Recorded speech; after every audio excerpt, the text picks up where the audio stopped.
मित्रों नमस्कार। सूचना की दुनिया पर आपका स्वागत है। मैं हूं डॉक्टर सुभाष चंद्र सिंह, राज्य सूचना आयुक्त उत्तर प्रदेश।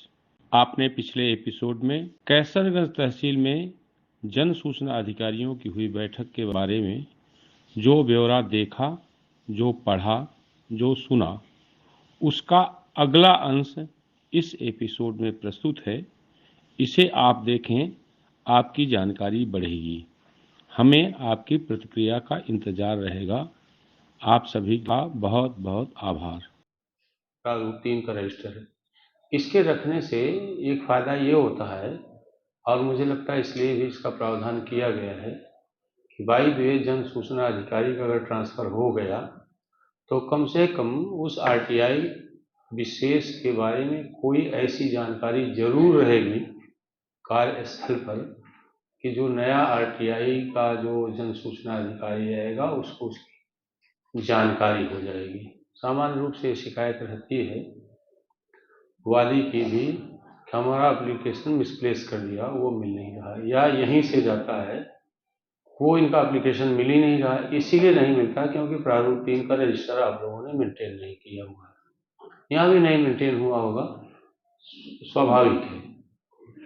कारण उसका है कि जो ईमानदारी की बात यह है कि आरटीआई एक्ट के तहत जो काम आपको मिला है वह आपके मूल काम का हिस्सा नहीं है,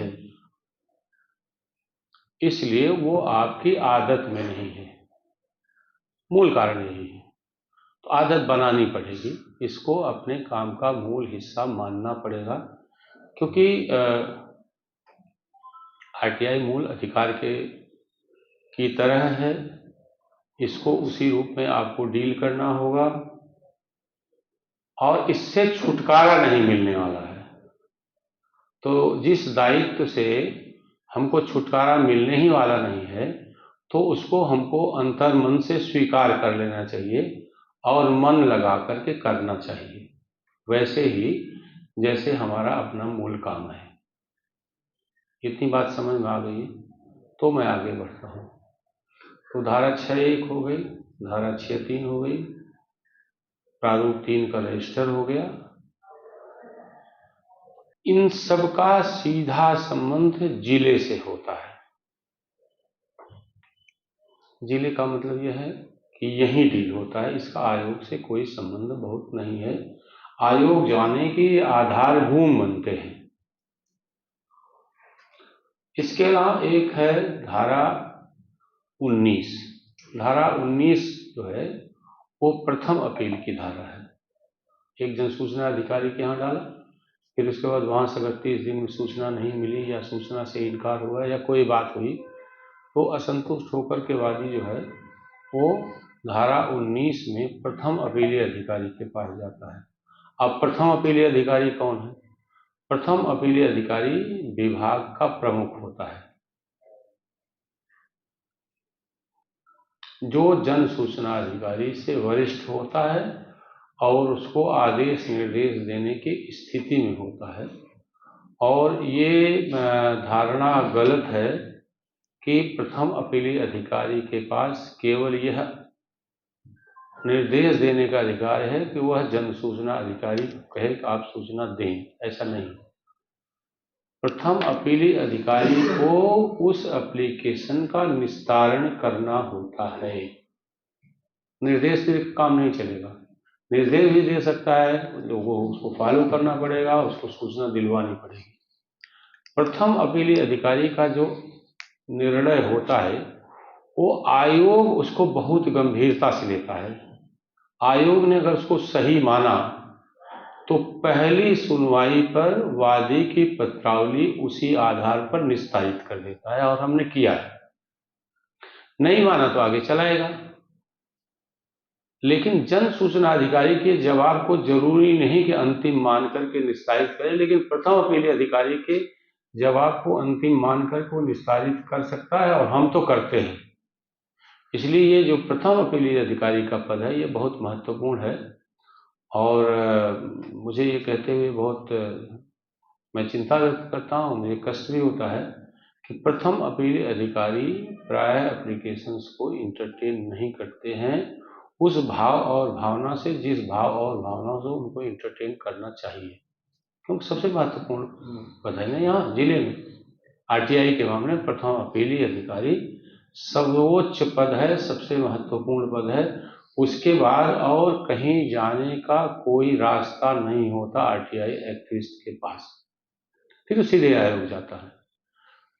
अब 19(3) में जाता है, 2 धाराएं हैं, नोट कर लीजिए इसको, फिर धारा 18 और 19(3 यही हम समाप्त कर देंगे। धारा 18 वो धारा है जिसका दुरुपयोग बहुत होता है, लेकिन बड़ी महत्वपूर्ण धारा है कि अगर ऐसी सूचना जो ये लगे कि अगर 30 दिन के भीतर न मिली तो वादी का बहुत बड़ा हित प्रभावित होगा, सूचना उसके लिए निरर्थक होगी और लोकहित नहीं सधेगा, तो जा सकता है सीधे आयोग में 30 दिन के बाद शिकायत में, कंप्लेंट। सामान्य रूप से 90% 95% मामलों में इसका दुरुपयोग होता है, तो उस हिसाब से हम लोग उसी आलोक में देखते भी हैं।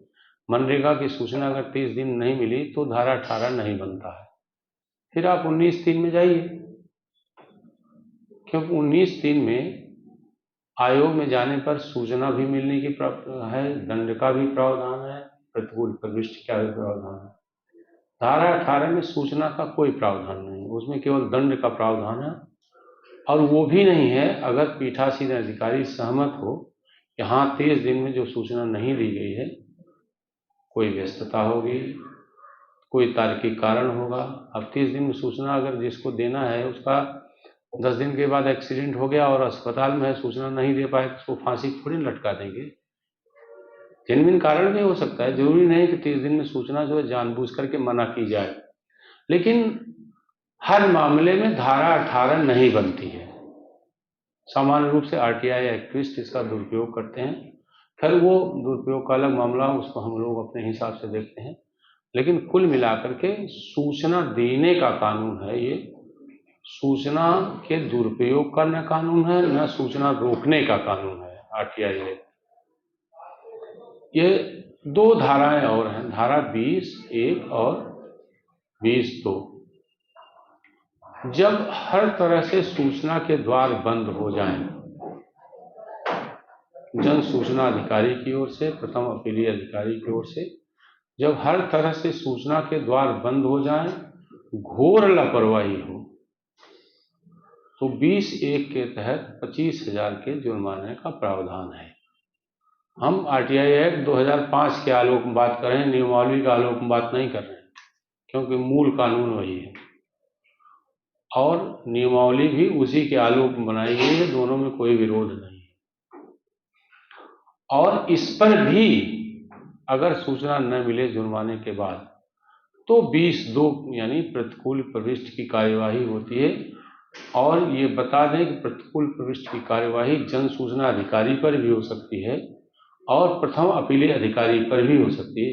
हाँ, प्रथम अपीली अधिकारी पर दंड का प्रावधान नहीं है, उस पर केवल जो है 20(2) की कार्यवाही ही हो सकती है, यानी प्रतिकूल प्रविष्टि। लेकिन जन सूचना अधिकारी पर प्रतिकूल प्रविष्टि की कार्यवाही भी हो सकती है, 25,000 का जुर्माना भी हो सकता है और क्षतिपूर्ति का भी विभाग को आदेश दिया जा सकता है, 1,000 रुपये, 2,000 रुपये, 5,000 रुपये। और ये जो क्षतिपूर्ति का आदेश है ये बहुत खतरनाक है, ध्यान रखिए इसको। ये 20(1) 20(2) से भी खतरनाक इसलिए है क्योंकि इसको विभाग को पेमेंट करना पड़ता है, किसी व्यक्ति को, किसी अधिकारी को नहीं करना पड़ता है।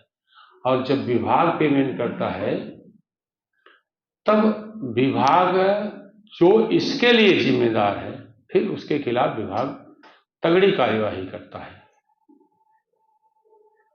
तो जो क्षतिपूर्ति का आदेश होता है ये मामूली नहीं है कि 5,000 रुपये जो है आप वादी को दे दीजिए, वो भी नगद नहीं दिया जाता है।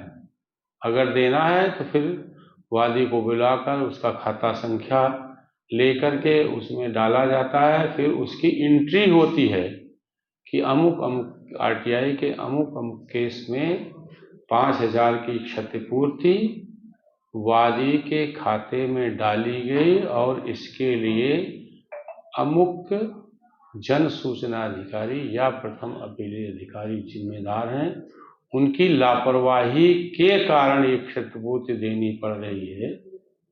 तो क्षतिपूर्ति का हक भी बनता है, ये हम लोगों के ऊपर होता है क्षतिपूर्ति दें या न दें। आप लोग सरकारी हो, अधिकारी हो, कर्मचारी हो, सामान्य रूप से जो अधिकारी जाता है, आपके पास जो है संसाधन संपन्न है, आप जाते हैं, आपके कर्तव्य में भी है कि भाई आप हाजिर हो वहाँ,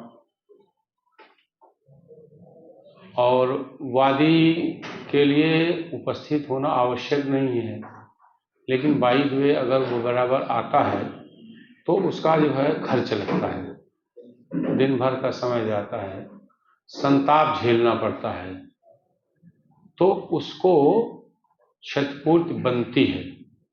सामान्य रूप से हम लोग नहीं इसलिए करते कि क्षतिपूर्ति की डिमांड सामान्य रूप से 90% आरटीआई एक्टिविस्ट करता है, उसको बजाना रहता है। साफ साफ बताऊं, जन सूचना अधिकारी, प्रथम अपीलीय अधिकारी या लोक प्राधिकार को उसको चारों ओर से घेरना रहता है, इसलिए क्षतिपूर्ति की डिमांड करता है। वो 10 केस लगा है, रोज आता है, तो क्या क्षतिपूर्ति उसको चाहिए? हम लोग नहीं देते, लेकिन जेन्युइन मामलों में क्षतिपूर्ति का आदेश करते हैं। तो कहने केवल मतलब यह है कि क्षतिपूर्ति जो 5,000 हो, 2,000 हो या 1,000 हो, ये बहुत गंभीर है। और क्षतिपूर्ति के बारे में आप लोग सुन लें बहुत साफ, जब क्षतिपूर्ति किसी पर दी जाती है तो हाई कोर्ट तक उसको बुलाया जाता है। जैसे मान लीजिए आपके ऊपर दंड लगा, प्रतिकूल प्रविष्टि हुई 20(1), 20(2) कर आप हाई कोर्ट जाते हो और अर्ज करते हो कि हम पर गलत दंड लगा होता है। मैं उसको रिपीट कर रहा हूँ, क्योंकि जब आपके ऊपर दंड लगता है या प्रतिकूल प्रविष्टि होती है और हमारे यहाँ से राहत नहीं मिलती है, तो आपके पास हाई कोर्ट के अलावा कोई विकल्प नहीं होता है, और आप वहाँ जब जाते हैं तो यही अपील करते हैं ना कि हमारे साथ अन्याय हुआ है, पीठासीन अधिकारी ने हमारे ऊपर गलत दंड लगा दिया है और हमको प्रतिकूल प्रविष्टि दे दीजिए, मिलाड के बजाय इसको माफ़ करें। तो हाई कोर्ट माफ़ नहीं करता है, हाई कोर्ट स्टे देता है, सामान्य रूप से स्टे देता है। और हमारे मामले में तो एक आध को छोड़ दें तो हमारे मामले में स्टे भी नहीं देता है, वो कहता है पहले जाओ आप आए हो, और हमको ये कहता है कि आप एक बार इनको फिर सुन लीजिए। वो भी एक प्रकार की राहत ही है। जब हाई कोर्ट से लौट कर आता है तो हम भी विचार करते हैं कि यार हाई कोर्ट तक गया, चलो ठीक है, माफ कर दो, या कुछ ऐसा विचार करो कि इनको राहत मिल जाए। क्षतिपूर्ति के मामले में गंभीर बात यह है कि उसमें वादी को भी बुलाया जाता है।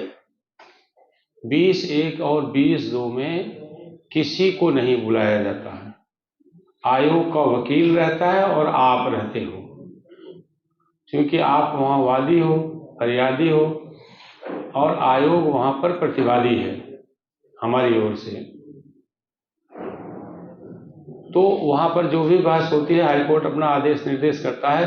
क्षतिपूर्ति के मामले में जिसको क्षतिपूर्ति दी जानी है, नोटिस के माध्यम से उसको बुलाया जाता है, तब मामला गंभीर हो जाता है। क्योंकि वादी है, उसको सूचना नहीं मिली है, पहले से ही भरा बैठा है, एकदम नाराज है आपसे, क्षतिपूर्ति के लिए उसको बुलाया गया, तो जब वो यहाँ कहता है कि मेरे आने जाने का खर्चा जोड़ दीजिए इसमें, तो उसको वकील करना पड़ेगा ना, तब वहाँ बहुत गंभीर हो जाता है मामला। इसलिए सबसे बढ़िया अप्रोच यह है कि आप सूचना दें। सूचना देने से कभी नहीं मना करें, और सूचना न देने के बारे में तो सोचें भी नहीं। मैंने शुरू में कहा था ना, सूचना देने से मना करने के बारे में सोचिए भी नहीं। सूचना देने के बारे में सोचिए, क्योंकि ये लोकहित, बहुत बड़ा लोकहित का कानून, ये छोटा कानून नहीं है। कुछ आरटीआई एक्टिविस्टों ने इसको गंदा कर दिया, मैं साफ साफ कह रहा हूं।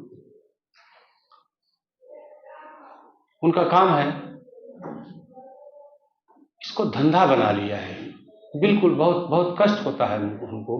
कल ही अभी सूचना की दुनिया के एक एपिसोड वगैरह इसने किसी ने देखा हो तो एक आरटीआई एक्टिविस्ट है देवरिया का, उसने अपने छोटे भाई की पत्नी को घर से निकलवा दिया साजिश करके, और उसी के खिलाफ आरटीआई लगा, कह रहा है इसका जो परिवार रजिस्टर से नाम काटो। आप इस YouTube चैनल को लाइक करिए, सब्सक्राइब करिए, कमेंट करिए और शेयर जरूर करिए।